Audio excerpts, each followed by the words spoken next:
Welcome to AI for Good, the leading action-oriented, global and inclusive United Nations platform on AI. Organized by ITU, in partnership with 40 UN sister organizations, and co-convened with Switzerland. The goal of AI for Good is to identify practical applications of AI to advance the United Nations Sustainable Development Goals and scale those solutions for global impact. In today's session, we're counting on you to use the live video wall feature to ask questions and post comments to help create an engaging discussion. We encourage you to stay until the end to chat, connect, ask questions, and network with our distinguished panelists and world-class AI experts in the neural network. It is now time to kick off the session and welcome our first speaker. The floor is yours.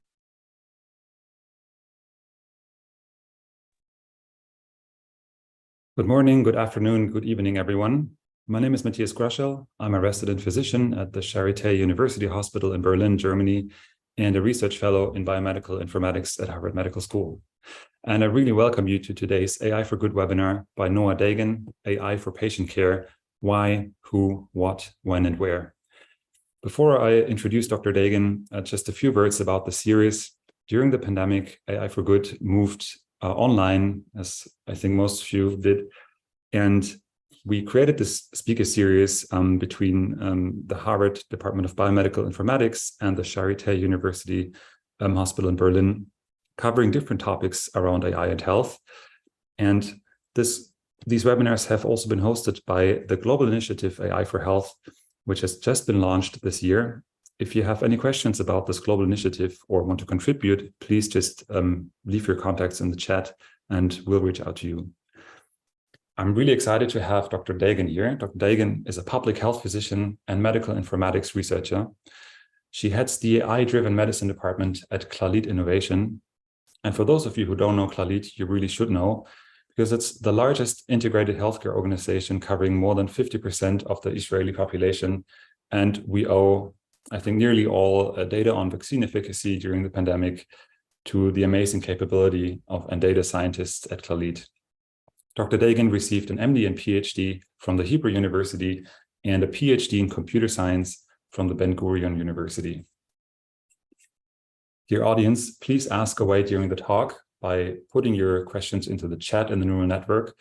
The briefer and concise you can be, the more feasible it'll be for me to moderate your questions. And after the talk, we'll be online to chat and answer questions one by one in the neural network. So Noa, please, you can open your video and feel free to take it away from here. Hi, thank you, Matthias, for this introduction. I'll just share my slides. Can you please confirm that you can see them? Yes, looks good. Okay, perfect. Thank you.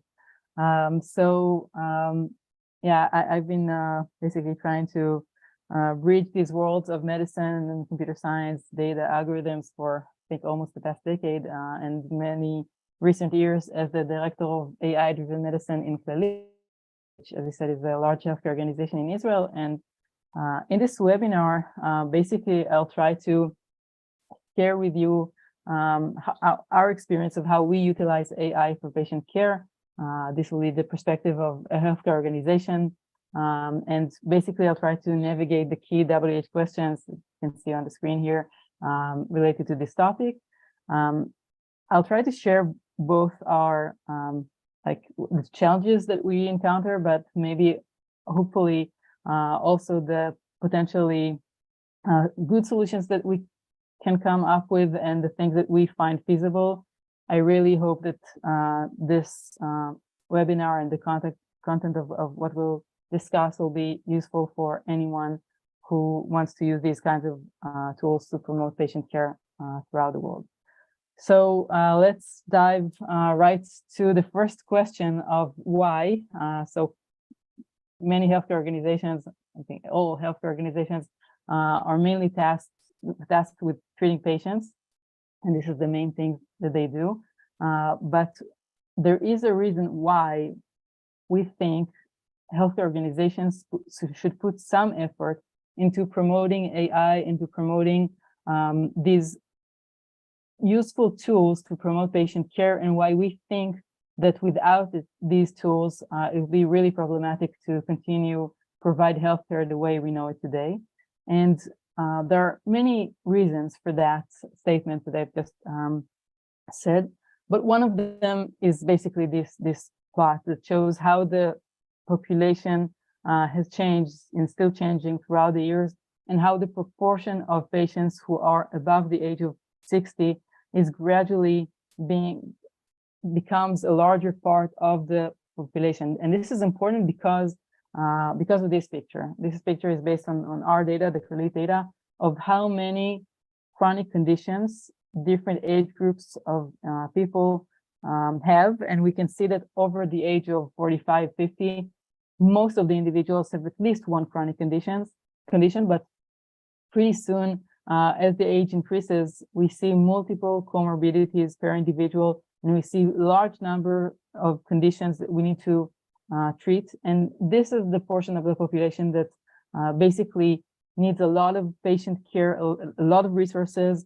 and this, in a very good way, the life expectancy increases, and this population becomes a larger part of the population, but it also means that we need much more resources in order to provide them with good patient care. And unfortunately, the resources and the workforce do not increase with the pace of the needs, I would say. The trend is almost the opposite. And we see a huge workforce shortage throughout the world. It is very pronounced, as the WHO claims, in low and lower middle income countries, but also in many other countries. We definitely feel this shortage in Israel. And we think that unless something dramatic changes, we need to find better ways to provide care, because there are healthcare systems such as the brilliant healthcare system in Britain, the NHS, that are already feeling the strain of these trends. And unless we do something dramatic to change the way we provide healthcare, we'll see the consequences pretty soon. So I think many healthcare organizations throughout this world think about the fact that they need to basically do more with less. Specifically, I can speak on behalf of my healthcare organization in Clalit. We see data as the key to providing proactive, preventive, personalized care with less resources, and I hope I was convincing in why that is so important. So I think this is relevant for any healthcare organization in the world. Specifically in Clalit, we have some specific things that make us extra enthusiastic about integrating AI into care. One thing is that basically our financial incentives are very well aligned with good patient care. That means it's actually worth investing efforts for us to keep our patients healthy. It should be an obvious statement, but I think that in some healthcare organizations throughout the world and in some healthcare systems, that's not the case. And the reason that's the case in Israel is because Clalit is paid per capita. Basically, it means that we are paid the same for healthy patients and sick patients, putting aside some extreme conditions for which we will get paid differently by the government. But basically, if our patients are healthy, it's better for us. And our patients are usually members for decades, because the attrition rates in healthcare organizations in Israel is relatively low. It's 1-2% annually. And that means that a lot of our patients will stay our patients for life. So if we can keep them healthy today, it's not just good for them, and it's not just the right thing to do because it's the right thing to do. It's also good financially. And the second thing about Clalit is that as other, I think, integrated healthcare systems around the world, there aren't many of these, but where they exist, we have the opportunity to really have very good data representation of our patients. And that is because we are operating over 1,500 clinics. And so we have outpatient care data, and we operate 14 hospitals. So we have inpatient care data. We are both the payer and the provider of services. So we have the claims data as the payer, and we have the EHR clinical data as the provider of services.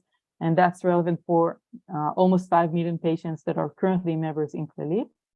And since the system in Israel was digitalized like over 20 years ago, and everything is kept in a unified data warehouse in a central kind of manner, everything is very accessible, and we can really leverage these kind of data resources in order to provide better solutions and better patient care. So this is the why it's, I think, should be important to any healthcare organization out there, but why it's specifically important for us in Clalit.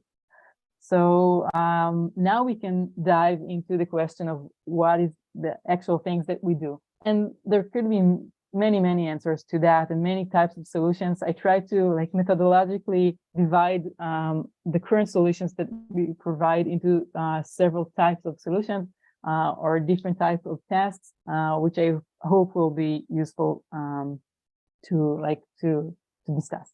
So the first kind of task that we put some effort into is to provide timely and accurate patient information. Maybe it sounds like it's obvious, but I'll try to convince you why it's not that obvious. So let's take as an example, a 57-year-old woman that presents to the GP, the PCP office, with a new DEXA scan results. DEXA is a bone density scan, and the GP needs to decide what is the most appropriate next step.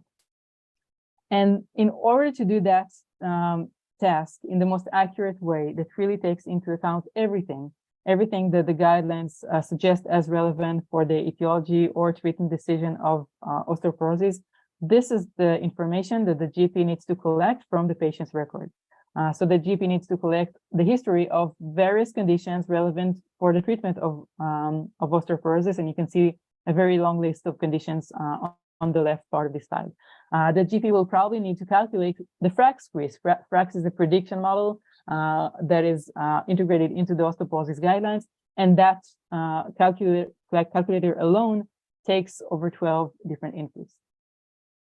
Next, the physician will need to look into all of the previous bone density results and to see what is the trend, whether this is a new result, whether there is increasing or decreasing bone density, etc. The physician will need to know the full history of previous fractures, when and where they occurred. There is a long list of lab results that will be relevant both for the etiology and the treatment decision. And finally, the GP will need to locate in the patient's record the full list of previous osteoporosis medications that this patient was given, and whether or not they were successful or not, whether or not the patient experienced fractures during the treatment, etc. This is a lot of information for a single clinical decision in a single encounter. And unfortunately, EHRs are pretty suitable for data entry. They are not optimized for efficient location of pieces of data. So basically, the retrieval task is much less efficient. And at least according to our physicians, it takes them a long time to really, if they really want to find all of the different pieces of information that are relevant for a specific clinical situation, it really takes them a lot of time. They say it can take them up to 20 minutes to really do a thorough job and find everything that is relevant. And basically, that has a lot of consequences. First, it's valuable time that is being wasted on finding this information in the record. Second, I think because we're all practical, we know that if it takes that much time, at the end of the day, not every relevant piece of information will be located for the decision. That translates into clinical quality that may be damaged. It definitely increases burnout, and this is a real issue now in the entire clinical community. And I think the fact that the physician spends a lot of time in front of a screen basically has direct consequences to the conversation and to the rapport with the patient, and for the valuable information this physician could collect from the patient, the subjective information during that time. So this is a long presentation to say why this problem that may seem like an obvious thing is a real problem that we should put some efforts into. And basically, we try to take this time that it takes physicians to find and locate the relevant pieces of information for different clinical conditions from from the raw data of a typical EHR, which is a lot of data that accumulates there over time, and to really try to create these summarized, processed, and accessible pieces of information that are really relevant for the clinical decision making. And this is just like an example that I've put here for type 1 diabetes, just to curate this one piece of information, whether or not this patient has type 1 diabetes. So we need to know whether or not they have diabetes and whether or not this is type 1 or type 2. It takes us to use a model that integrates 55 different parameters from the patient's record just to really identify this piece of information in an accurate manner. And if we will think about the many different clinical pieces of information that are relevant for decision making, then you can think about how much time this really takes. And if we can take this raw data from the EHRs and really transform that into useful information, useful pieces of information that are curated from this raw data, then it's really is useful. And you can see here an example of diabetes and trying to summarize very critical types of information for the decision making. And so this was the what for providing accurate information. The next thing that we try to do is to provide timely, accurate, and personalized knowledge. That means that not only we want to know what this patient has, we basically also want to know what we should do with this patient. How should we treat this patient? And the reason this is so critical is because the pace in which, or the rate in which the medical knowledge accumulates in the world is really increasing exponentially. There are some statistics on the screen. Some people can argue with these statistics and say that not everything in the medical literature really translates immediately into guidelines and differences in actual treatment choices, but there is a very tight correlation between the two. And as an example, I set and collected the amount of, actually counted the amount of medications that were approved by the FDA for diabetes over the last years. And you can see this graph. And I think this graph, this plot is really convincing because maybe in the 90s, a physician needed to know like 5 different potential treatments for diabetes. Now the situation is that there are dozens and dozens of options of treatment choices just for diabetes, so just for one clinical condition. And for each treatment choice, the physician needs to know basically what was the clinical trial in which this medication was shown effective in, what were the inclusion and exclusion criteria. This is critical because they need to make sure that the treatment is relevant for the specific type of patient that is currently sitting in front of them. And these physicians will need to know what are the extra factors that make this potential treatment effective or less effective for this patient. What are the potential side effects, whether or not this patient has contraindications. And this is hard for several medications. It's definitely hard for dozens of medications just for one clinical condition.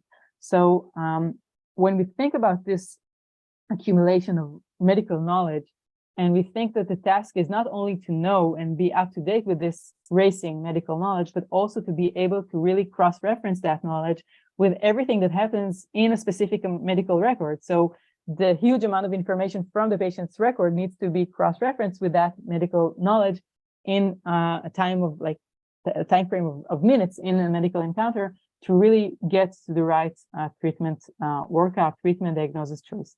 And that basically means that over time, we see increased gaps in care compared to the ideal treatment. I think the entire medical community throughout the world recognizes that once the options are much more diverse and the information accumulates, then suddenly it's really possible to identify these gaps compared to what we currently now in 2023 know should be the ideal treatment for different conditions. And I really think that no human mind can keep up with this without making mistakes and without accumulating gaps in care compared to that ideal option. So the way we try to currently utilize data in order to narrow treatment gaps, and maybe it will be changed in the future with all the new technologies that are being introduced to the world, is to basically have these expert committees that create really ideal clinical pathways for each clinical condition. And this is like a true image of our Visio for one such clinical condition, then really try to break down everything that's related to the decision-making in that clinical condition to the extent that almost resembles a clinical consultation by a domain expert or a consultant in this area. And then basically, once we can translate that into data, into data pieces, into decision-making, then our patients can theoretically and practically travel, like figuratively, throughout these pathways every night and to collect the most up-to-date, actionable, individualized recommendations that are relevant for themselves. So it's obvious that this will not be directed for the patients or introduced to the patients directly. They will be presented to the physicians, but theoretically now for each patient, now we'll know what are the proper lab tests that this patient should do. What are the relevant referrals that this patient should receive, and what is, from the dozens of options for different clinical conditions, what are the really most relevant choices for this patient in terms of treatment choices. So this basically translates into taking the information that we talked about in the previous stage after we've identified these pieces of information and translating that into knowledge, into something that is really actionable and can really affect patients' care. And this is why one way in which we can basically show these actionable recommendations in terms of the different lab results, referrals, treatment choices, etc. Because at the end of the day, almost any type of AI or data-driven insight can be translated into these kinds of actions, of medical actions. So we talked about curating information and curating actionable recommendations. A third task that we do a lot is to try to leverage AI-driven risk prediction for patient care. The reason we find this as such an important task is because of the figure that is currently presented in the screen.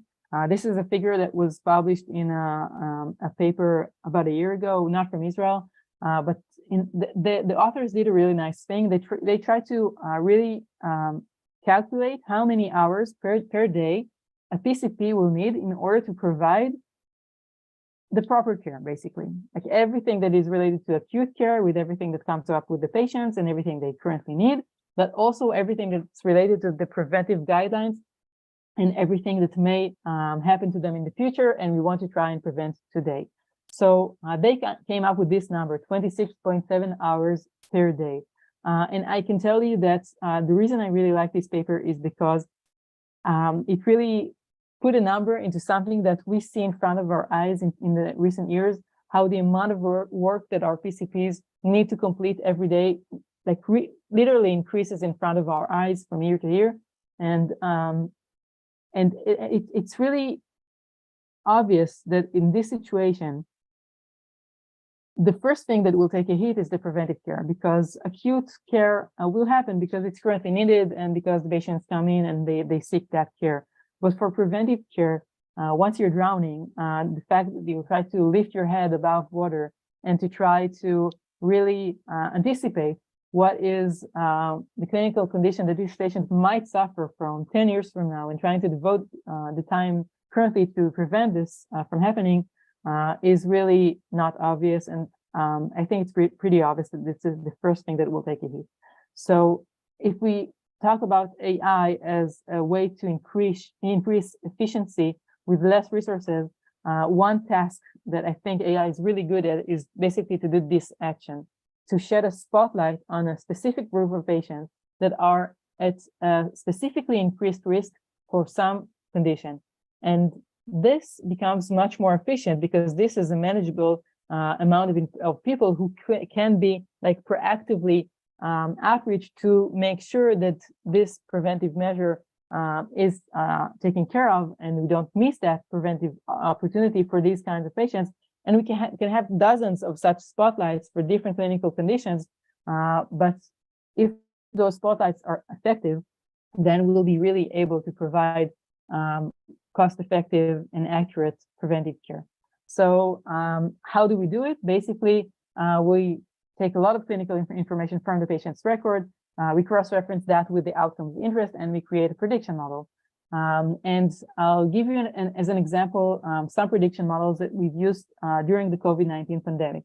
So the first prediction model that we were asked to provide by the clinical policymakers in Clalit in the beginning of the pandemic, when no one knew what was going on and what is this new weird virus, is a prediction model to basically identify patients at high risk for severe COVID-19, conditional on the fact that they will be infected by the virus. So in order to do that, we took the approach of a prediction model. This is an example of a light GBM model that we use to prioritize patients for preventive care. And I'll try to show why this is so efficient for us as healthcare providers to have this way to stratify our population according to risk. So back then, what we had was the CDC definitions of who is a high-risk patient, who is likely to, or with a high risk to experience a severe condition if they were to contract the virus. And you can see that, at least for us, if we apply this series of risk criteria, it translates to identify 40% of our population as high risk. So this is an enormous amount of individuals. This is not an amount we can do anything feasible with.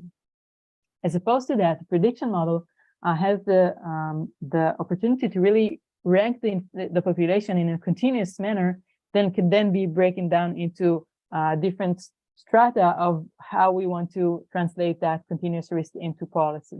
So for us, we took the top 8% of that risk group. We defined that as the very high risk group. And we were able, by shedding a spotlight on these 8% of the individuals, basically to identify 73% of those that ended up deteriorating from COVID-19. So this is a very efficient spotlight. It really helps us to identify a small group of patients that has very high sensitivity or recall counts for the patients that will end up really needing our preventive efforts. And we had other types of prediction models. Some of them were much more transparent, less black box nature. For example, a logistic regression model that was transformed into a points-based system into stratifying our population into really different risk groups. This is how it looked like. And this was important because basically, once we faced with the challenge of, for example, identifying each day which are the patients who are new SARS-CoV-2 infected individuals, and maybe they should receive some treatment choices that should be provided as soon as possible after the infection. And we want to make sure that we identify these patients and we do not miss anyone who is potentially high risk for severe condition when we have this potential to treat them as soon as we can. So these are like two different kinds of models, one more black box in nature and the second one white box in nature for different kind of interventions, but basically with the same idea of leveraging AI in order to really identify or stratify the population into different risk groups for different intervention measures. And this spotlight becomes very effective. So for example, that very high risk group that I've discussed, 200,000 patients in Clalit received personal phone calls in the first weeks of the pandemic from the PCPs in their clinic, the physicians or the nurses who they know and trust, hopefully, to tell them that we think they are potentially at high risk to experience a severe condition if they contract the disease, and what we think they should do today in order to try to prevent that from happening, how they should use the digital services that the medical organization basically provides them with, how they should keep social distance measures, which they were not familiar back then, etc. And for like a different group of risk, which was larger, we were able to provide like extra services such as sending medications to their homes and preventing them from physically coming into the pharmacies to get them. And these kinds of tasks are really become much more efficient once you leverage these kinds of prediction models to identify risk of different patients. This is by no means everything that we do, but I really try to identify several tasks into the what of what is essentially the main things that we try to do currently in order to really provide better care for our patients. Now, an interesting question is how do we do it?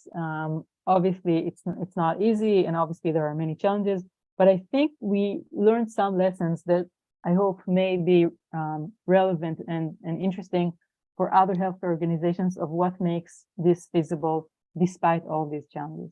So I think the first thing that made a real difference in Clalit is that the fact that Clalit has chosen to really put a strategic focus on innovation and utilizing data.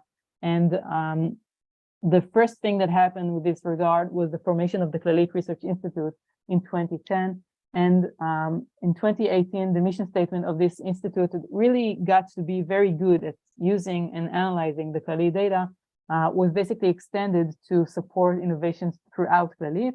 And in this year, basically the Clalit Innovation Division was formed from these organizations, past organizations. And this innovation division was put under an appointed innovation deputy DG directly under the highest management in Clalit, basically saying that this is an important topic. This is something that we should put emphasis on and resources on and manpower on. And I think it makes a lot of difference for us. The second thing is, I think we try to formulate different ways of really promoting these kinds of solutions. So one way is to try to do it top down, to have these verticals that really are specialized in different aspects of care and of how to leverage data and AI into patient care, and to have these like very big projects that we can only move forward if we put this emphasis like from a central place within the whole organization. The second part was to do a bottom-up approach of really identifying the super talented clinicians we have throughout the hospitals and throughout the community districts in Clalit, and to give them the opportunity to advance their ideas or the needs that they identify in their daily work as really the things that should be solved in different ways. And the last way is basically, obviously, to bring things from the outside, solutions from different companies and different things that are available out there, how to choose between these solutions and how to integrate them into our system. So a few like practical words about how we do some of these tasks. So for the top-down approach, basically, this activity is planned by strategic committees that basically they lead an annual process of identifying needs, creating a very long list of potential solutions that could serve to solve these needs. And these are really led by really high-ranked individuals in their organizations. And we have many, many stakeholders that take time to be part of these committees every year to create an updated list of potential solutions that we can create, and to really try to evaluate these solutions in two ways, both for the impact, the potential impact the solution might bring, and for the complexity. And this is an example of a graph from one of these committees last year, where we try to identify those solutions that are really high impact and low complexity. That's the ideal, but also these solutions that are high impact and high complexity, because there are also these moonshots that we want to make sure that we also try to promote throughout the annual work plan. So this is the way we try to strategize about how to put those resources that Clalit has formed into really advancing these kinds of solutions that will really have an impact. For the bottom-up approach, basically looks like this. We have innovation centers spread throughout the country, in each Clalit hospital, in each Clalit community district, basically having specific individuals appointed to these centers to promote innovation from what these clinicians in the field see that is really, really needed.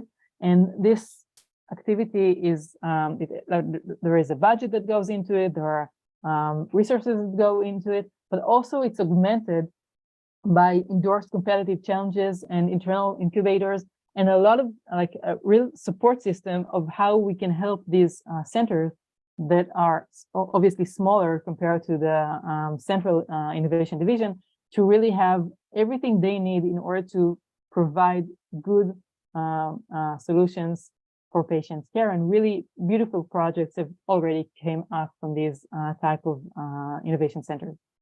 So that is like a few words about the strategic focus that we try to put in place on the topic, and I'm really grateful for the management in Clalit that they've identified that this should be a top priority. The other thing in the how chapter is strategic collaborations. I think it's obvious for us that as a healthcare organization, we can try to do a lot of good, but there are a lot of super talented people out there. And if we can form good collaborations with them, we can really leverage their knowledge in order to provide better patient care for our patients. So such collaborations could be, for example, with organizations such as the WHO, and the Clalit Research Institute was a designated WHO collaboration center for since 2015. And other strategic collaborations could be with leading industry partners. And a lot of collaborations are with academic partners. And we have a lot of different academic institutions that we work with, and a lot of brilliant researchers that we have the opportunity to work with in order to try to find better ways to treat our patients. But maybe the most influential collaboration that we currently have, this is a picture that was taken early this year, is with the Harvard Medical School, and specifically the biomedical informatics. And this collaboration really was lifted to a new kind of stage, at least in my eyes, when we formed the Ivan and Francesca Berkowitz family living laboratory collaboration, basically between the Clalit Research Institute and the DBMI department. And this is a really good opportunity for us to be in contact, in direct contact with the leading researchers, with the most leading methodologies out there, and to try to have their knowledge being translated into better patient care for our patients.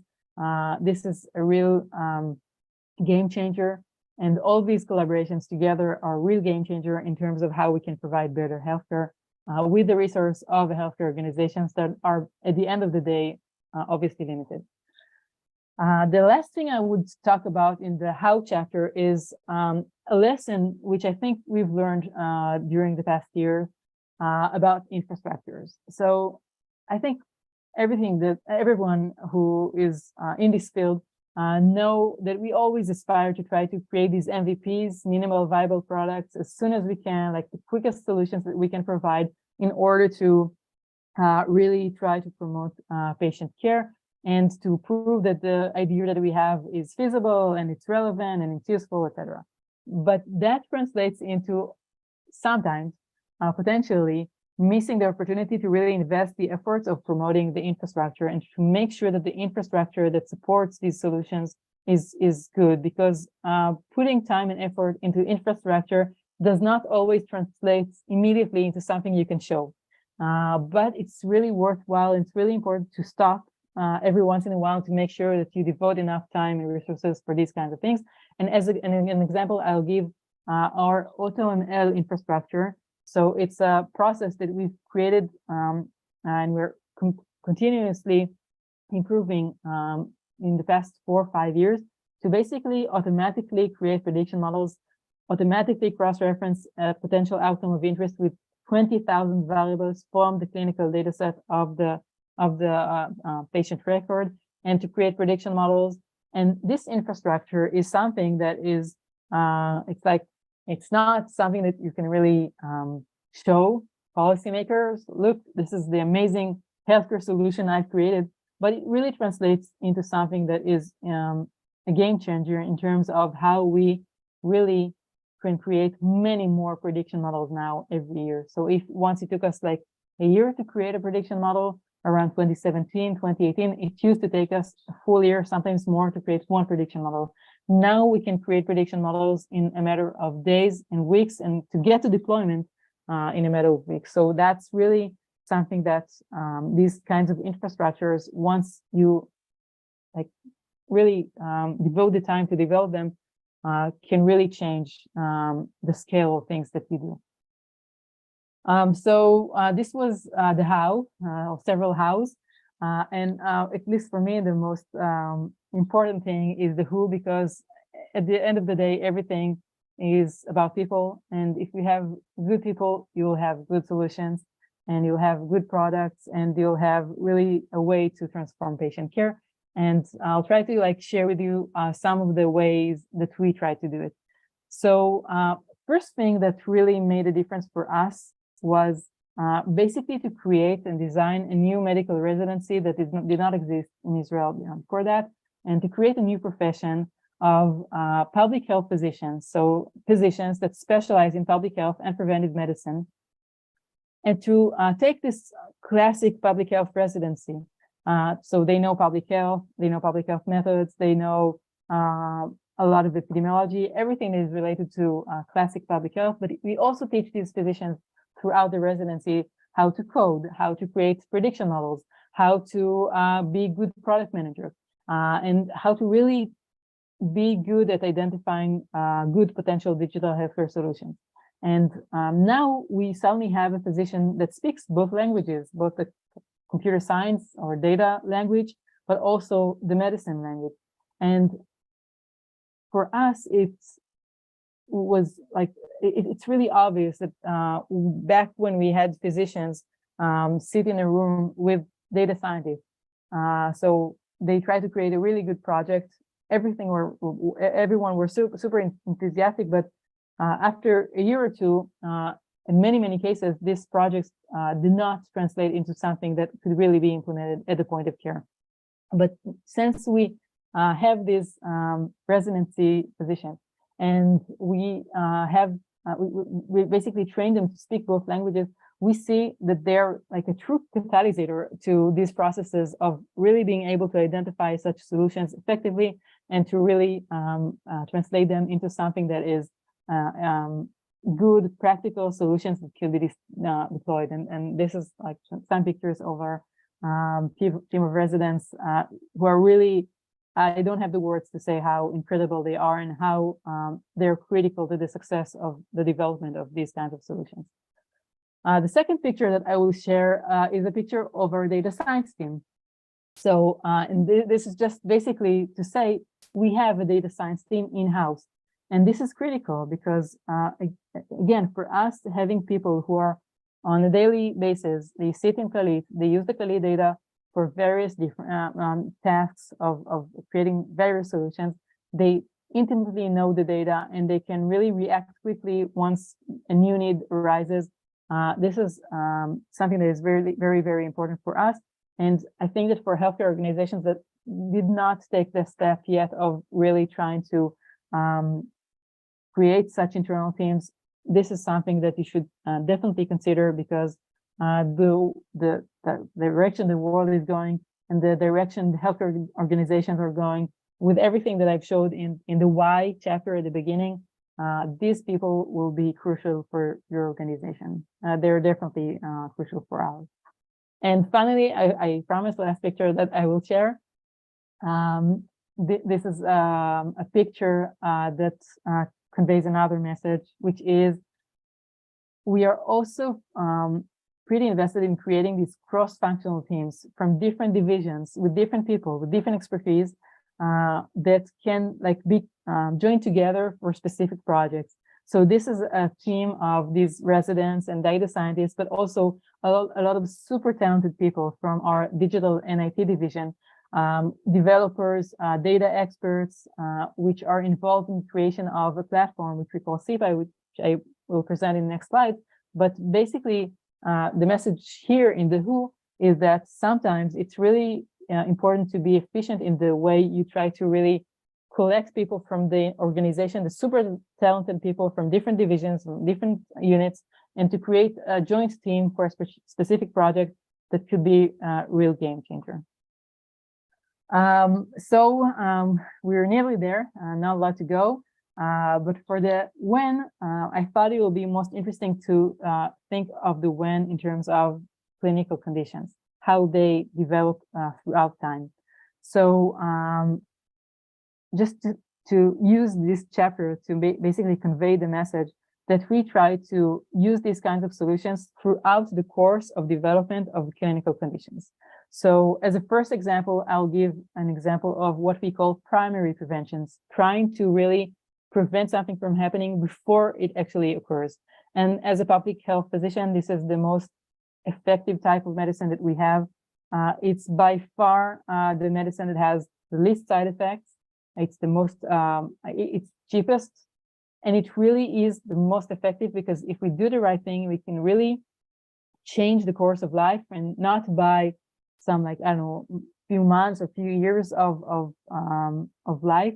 We can really buy sometimes dozens of years of healthy life for an individual, because we were able to really intervene at the correct moment of preventing something before it actually occurred.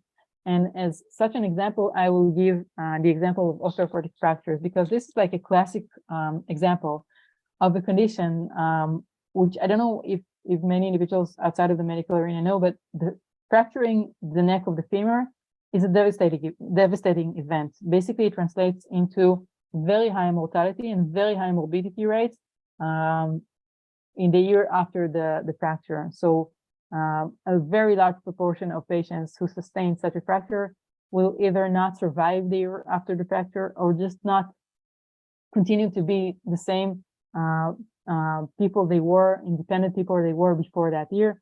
And this is a preventable event if we will just be able to identify those patients who are at a high risk to experience it, and really prevent it before it happens, and changing the course of their life. So the way we did it in this case is basically what we often do is to start by creating a prediction model that sheds this spotlight based on existing benchmark. So we start with existing models out there in the literature, FRAX, Q-fracture in this case, implement them on our data, see the performance, see how they do. And then we basically try to improve upon that with the specific data resources that we have, in order to really augment them and to be able to create the best prediction model for our patients for this kind of primary prevention.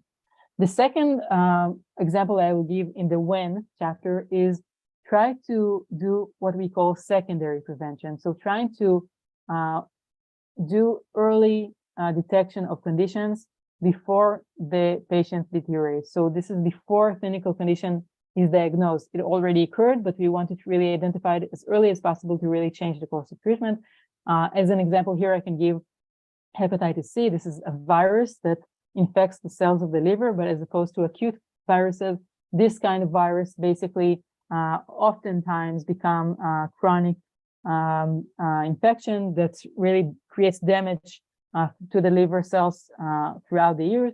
And this cumulative damage can translate into the leading cause of liver cancer and liver failure. And until a few years ago, we did not have good treatment choices. So we had these medications that were given through injections with horrible side effects that almost to the level of chemotherapy, and only 50% cure rate. So a lot of patients were just not willing to tolerate these kinds of side effects for this curing rate. But a few years ago, a decade ago, these new direct-acting antivirals emerged with over 97% of the cure rate. And this is like a miracle, because these are pills that are given orally, like you just take them through your mouth for several weeks, and with almost no side effects, you get these cure rates. This is like really a miracle of modern medicine, and there is no other way to describe it. But that's brought the notion of trying to speak for the first time of eliminating this disease as a public health hazard. And in order to do that, you need to do two things. One, you need to treat those patients who are known to be carriers, but you also need to screen individuals who are currently not known to be carriers, because it is estimated that about 50% of those who are infected are undiagnosed. And again, in this case, AI models and this spotlight can be very effective in identifying those high-risk patients, and to really make sure that for the highest risk patients, we do not miss the opportunity to really identify them as HCV carriers and to treat them and save their life. As a final example in the when chapter, I'll give the example of tertiary prevention, basically trying to provide better care after a situation is clinical condition already occurred and was diagnosed, basically to trying to prevent the complications of this disease. And one such condition, which is a classic example, is diabetes. Here, as I said before, we do a lot of decision support, based on structured data. You see these matrices of treatment choices and these videos of very detailed decision-making of how we really can support decisions relating to care. But this should not be the only data modality that we use. We also try to leverage other types of data modalities, such as continuous glucose monitoring, for example, that can really take the granularity of decision support to the next level to be much more granular, much more timely and accurate, as opposed to these like HbA1c lab tests that just reflect the average glucose levels of the recent 3 months. So we're almost at the end. Just to speak about the different settings, the where we do it. So obviously, one setting in which we try to implement this kind of solutions is the hospital, the inpatient care setting. And at least from our experience, this setting can bring, we can identify very important problems and we can create really nice solutions. But until now, they're pretty tailor made for each clinical scenario, because in the hospital, everything is really tailored to different practices and different units and different types of conditions and different methods of treatment. And as an example, I can give like a prediction model that we developed in order to identify patients with a high risk for neutropenia as a complication of chemotherapy. And if we can identify these patients as high risk for neutropenia at the right point in time, we can really prevent that using medications like GCSF. This is very tailored to the specific need, and the way we bring the results of this prediction into the point of care is really tailored to a specific unit in a specific hospital. And this is something that we do and we try to improve on, and we try to really leverage to the next level. But we can create these beautiful solutions, but they will be pretty specific to each scenario. In the community care, we were able to find something that was really changed our potential to integrate our data-driven insights and AI-driven insights into the point of care in a way that is like more methodological, because there's something in the community care, the outpatient care scenario, that works even though there are like many different clinicians and many different clinical conditions, the process is I think, at least we were able to find there something in the process that is more generic, and we were able to find a way to create a generic platform, which we call CPI. So we saw the team that developed this system earlier on in one of the WHO slides. So this platform basically tries to solve this problem of methodologically injecting insights into the point of care in the community setting. The way that we do that is by creating this population management platform, in which we have like a list of different clinical conditions, and it's relatively easy to add a new item to the list, so a new clinical condition with new insight. And for each clinical condition, we basically can identify the patients at risk, so that like everything that I've talked about throughout this webinar comes together. So these are the prediction models that we've talked about, the spotlight, that basically identify the high-risk patients. And then we can also flag these patients to a special status of what we call proactive focus, which we identify. That means that we identify these patients as potentials for proactive interventions if a physician or a clinician can find the time to provide such a proactive treatment, and not just to wait for the patient to come to the clinic. And everything is very explainable and very transparent, so every risk is superly detailed, explained. And once we focus on a specific patient, it translates into the other kind of tasks we talked about in the what chapter. So first, we can provide all of these pieces of information that are related to a specific clinical condition that were curated from the raw data. And then we can provide all of the knowledge and actionable individualized recommendation that we've identified for that patient, and to basically provide decision support. So this platform is like a generic way of integrating both prediction models for identifying high-risk patients and decision support. And just to put some numbers into it, this platform is currently deployed for almost 1,500 PCPs. And just to convey the message of why this is still complicated, why I think it will take some time before generative models will solve all of our problems in a really accurate manner. So just in order to provide decision support for one module, one clinical condition in CPI, diabetes in this case, for over 300,000 patients, we need to identify 157 specific patient characteristics very accurately. And we use these characteristics and data pieces in order to produce more than 300 different clinical recommendations to really tailor the correct recommendation that takes into account everything in the patient's history, and to really provide the most accurate, detailed recommendation that is very explainable and very transparent to the physician. And it's really high complexity in order to do that in a very accurate kind of manner and a useful kind of manner. And currently, and this changes obviously all the time because this is currently being integrated and updated, we provide almost 9 million personalized recommendations every night only for diabetes through this platform. And as I said, our physicians actually get this the opportunity, if they want to, have this proactive time slot in their week of work in order to use this platform, because now they have the opportunity to identify those patients who really need them for preventive care. So just like a way to integrate models, decision-making, clinical pathways, advanced user interface, and tight integration into the HR, which is critical in order to really transform care through data and AI. So I think this is basically it. I think we've covered examples of all the WHO questions that are relevant for the process that we do in Clalit. And with that, really appreciate the opportunity, and we're really happy to take questions.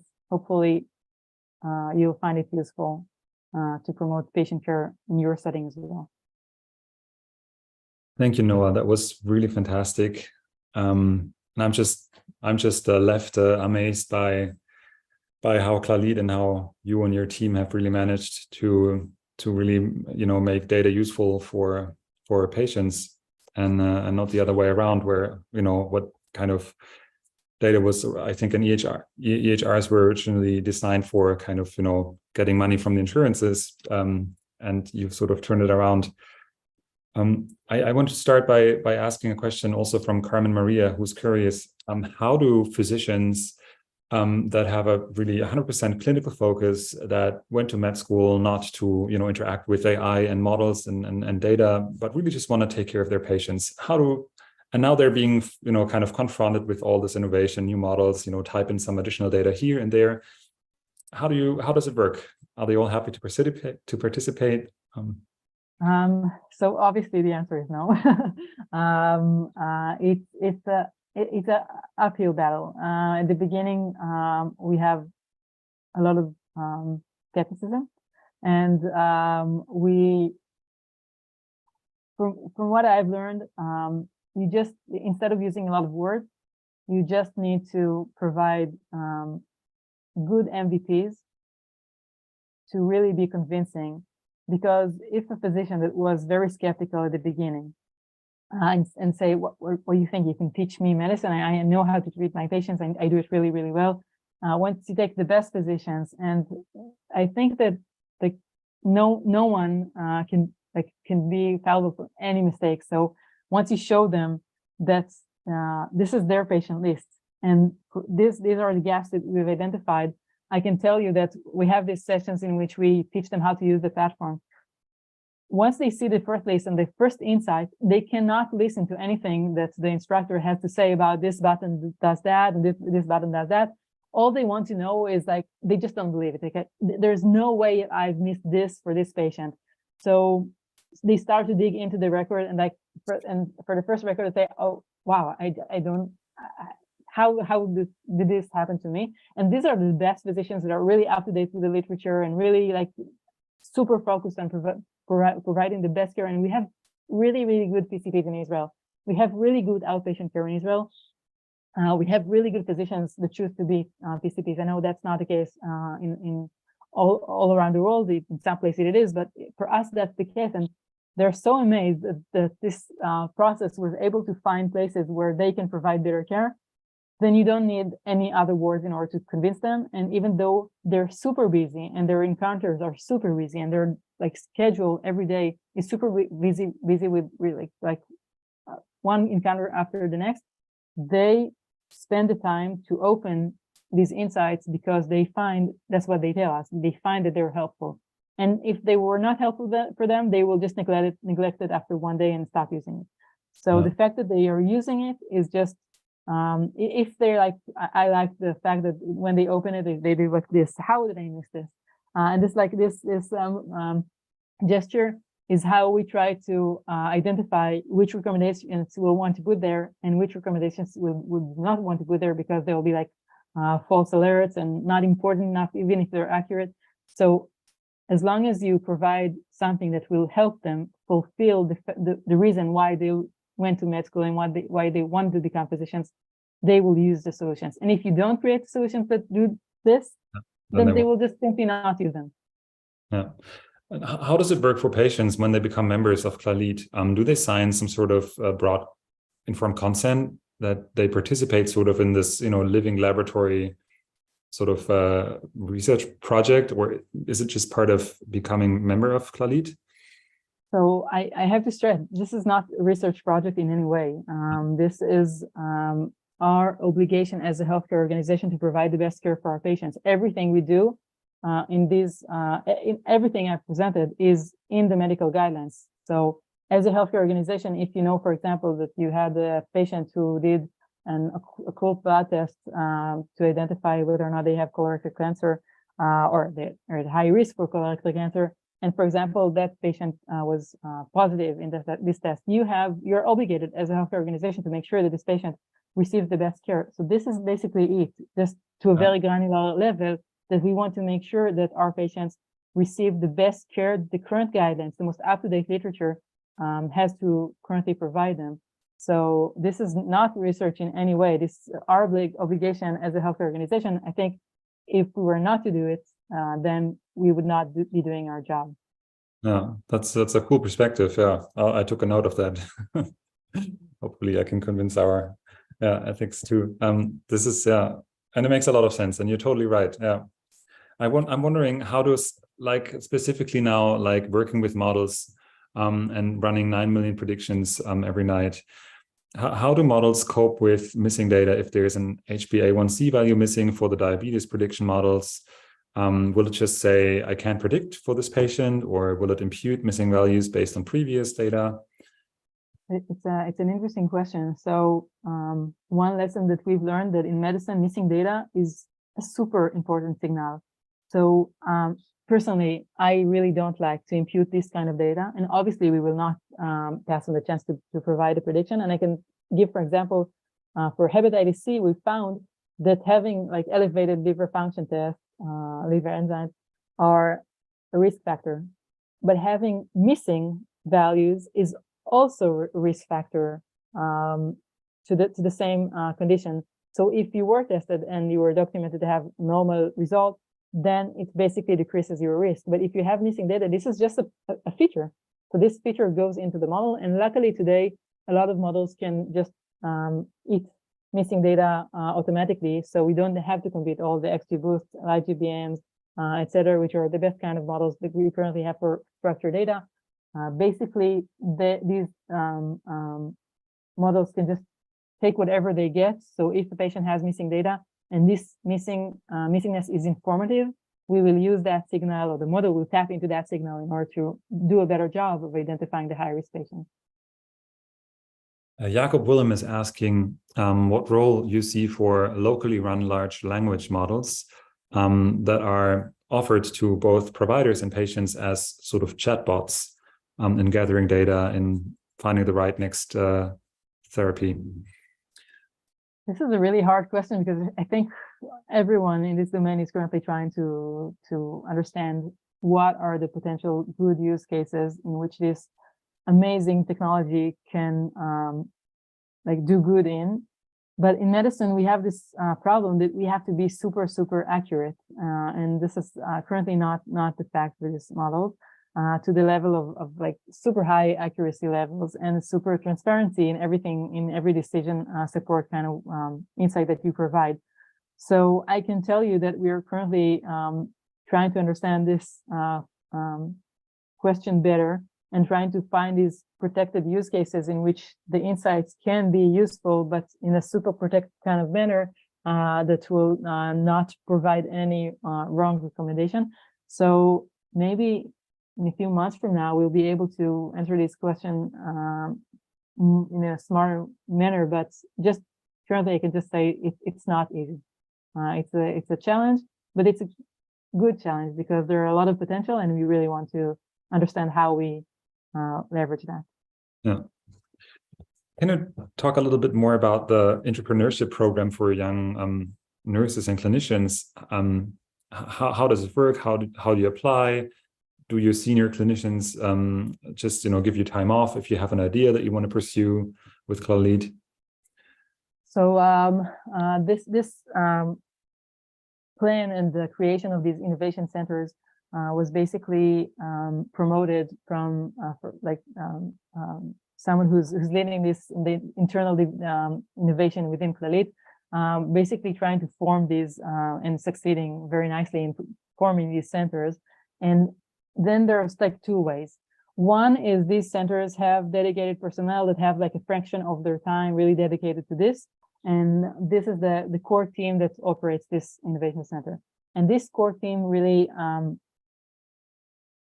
does all the interaction with the clinicians in that place, in that it could be a hospital, it could be a division in the community care, and creates opportunities for them to identify needs. So sometimes they do these workshops in which they identify needs, and then they try to basically provide opportunities to promote these solutions. These options could be in one of those specific ways that I've described before, like a specific program that is endorsed and gets a budget, or it could be like part of the daily routine of integrating innovation into the daily work and to really try to leverage these kinds of things into the daily work of clinicians, because it's not only good to create these solutions for patient care. It's from what we've seen and heard from clinicians, it's super important for decreasing their burnout. So it's also very, very good and very important in terms of providing better work balance for the physicians and the clinicians and the nurses, not only for promoting better solutions for care. So there is a huge diversity in the different ways and times and opportunities that they've received to promote these kinds of things. And it's successful. They do really nice things. Okay, perfect. Noa, I think we're at the hour, and let's move to the neural network and answer any remaining questions there. I also saw that there's also questions on how to reach you to discuss potential projects and so forth. And I think the audience is already logged in. Noa and I will also join you there. And we have 20 minutes left to discuss and interact. And once again, I'd like to thank Noa for this really incredible talk, such a great presentation. And I hope we hear much more from you and that you remain a leader in this domain as you've been in the past years. Thank you so much. Thank you so much for having me. See you in the neural net. Bye-bye. Bye, everyone. Thank you for participating in today's AI for Good session. We hope you've learned something new, innovative, and engaging in today's event. We now encourage you to continue the conversation on the live video wall in the neural network.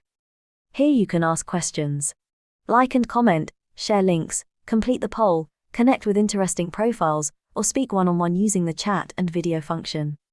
We invite you to explore the lobby, try the smart matching quiz, visit the virtual exhibits, poster boards, the eShop, and build your personalized AI for Good program. Let's shape the future of AI for Good. AI is a powerful tool.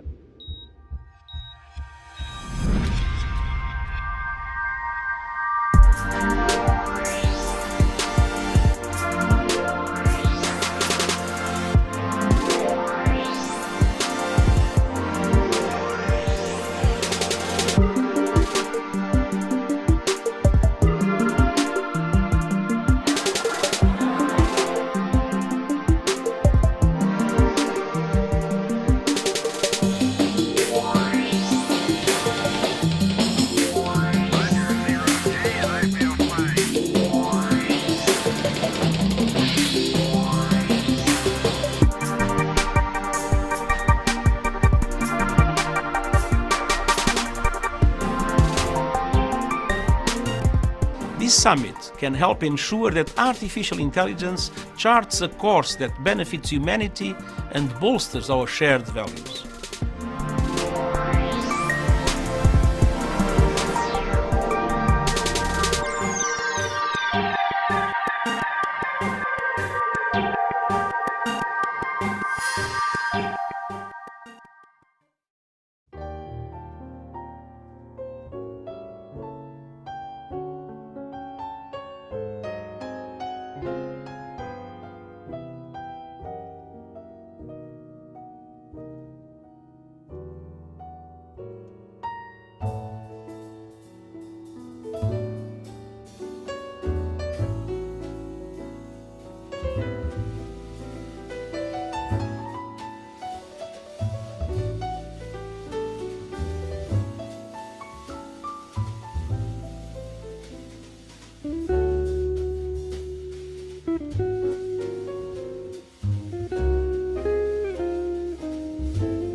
you.